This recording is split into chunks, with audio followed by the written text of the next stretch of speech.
You just brought home your new Red Fox Labrador puppy and you want to know the best food to feed them. Starting your puppy on the wrong kind of diet now can lead to costly health problems down the road. We want to help you prevent that and get your puppy off to the best start possible. So stick around because we're going to take all the guesswork out of choosing a quality puppy food for you and your new lab. Hi everyone, my name is Joel and I want to thank you for stopping by the channel today. My wife Carrie and I have been raising Labradors for almost 30 years and started myredfoxlabs.com on our small hobby ranch here in Colorado. Now this is Pepper. She's only 11 days old and from our latest litter of Red Fox Labs. Right now she's getting all the nutrition she needs from mom, but we're going to be transitioning her to puppy food in the next 2 to 3 weeks. We also know picking a puppy food can be really hard. It's one of the most common questions we get from our new puppy parents. There are literally hundreds of dog foods on the market, all competing for a share of your wallet. Unless you're a breeder, a vet, or an animal nutritionist, how are you supposed to know which one is right for your pup? Now, if you search the internet, you'll find there are a lot of strong opinions on the subject of puppy food. There are even what we would call Hollywood diets for dogs. You may hear a lot about raw diets or grain-free diets for dogs, but we'll tell you why those might not be the best choice for your lab puppy. I'm also going to give you our top 3 recommended brands for puppy food, so make sure you stick around till the end. Lastly, none of this information is sponsored content. We're not being compensated by any of the brands mentioned to provide you this information. It's simply our recommendations and opinions as a quality breeder. The first thing you should look for on your label or online is the manufacturer of your puppy food adhering to the AFCO Standards.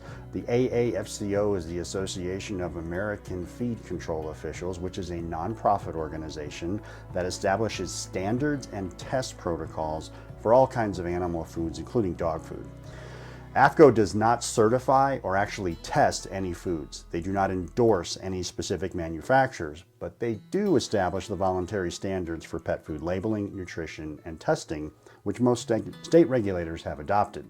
Many of the reputable brands follow these standards and will put a reference to AFCO on the label for the pet food or online for their website.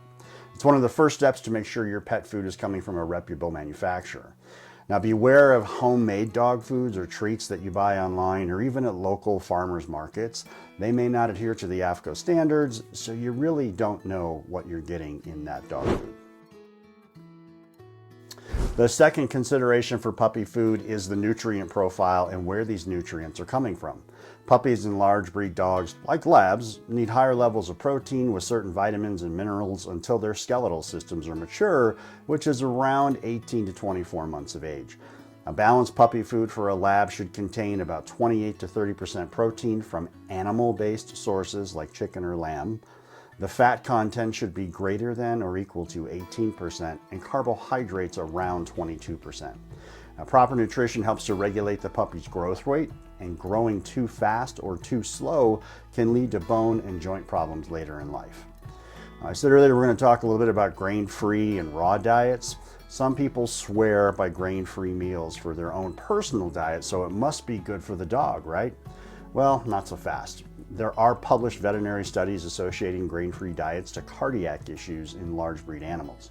I'll put a link to the information below, so we don't recommend grain-free diets for our puppies. With raw diets, there's a higher chance of foodborne illnesses getting passed on to the puppy. Since the puppies don't have mature immune systems yet, a small amount of food-based pathogens, like salmonella, can have dire consequences for a puppy. So we don't recommend raw diets either for the pups. The last thing we look at and consider when selecting a puppy food is price, especially if you're feeding multiple puppies or dogs in your household. The best thing to do is calculate price per pound of food. And with a lot of things these days, puppy food has been subject to shrinkflation. Here, with shrinkflation, price remains the same, but you get less food in the bag. Now, we just researched 28 of the most popular puppy foods and calculated the price per pound for you. There is a link to our report below. It is free and you can see where your dog food is on the list, but cost should absolutely be one of your considerations.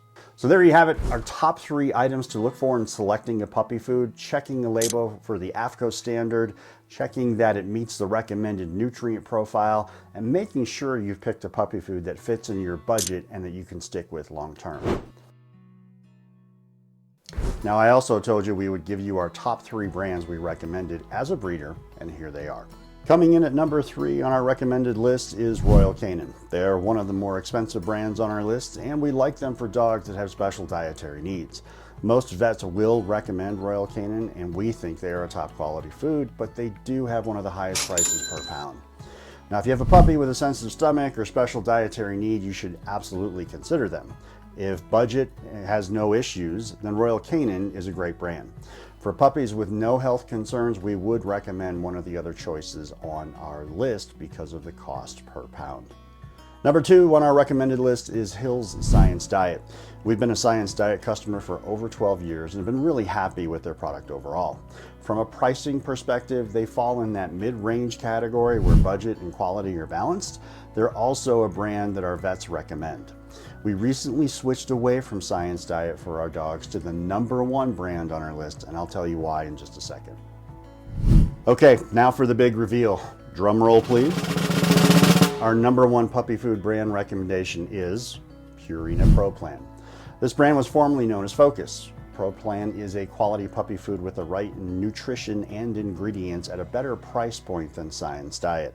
But price was not the sole reason we switched away from the brand.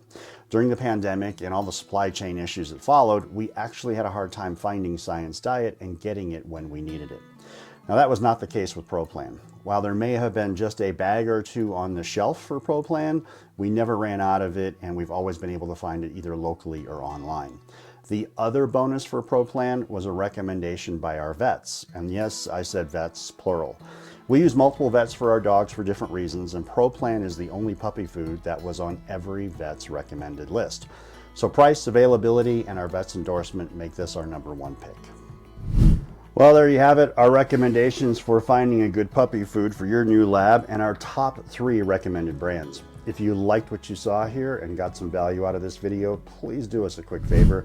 Hit that like and subscribe button below. It really helps us grow the channel and also lets us know which videos are most helpful to you, our audience. On behalf of myself, Carrie, and Pepper, thanks for stopping by the channel. We'll see you next week.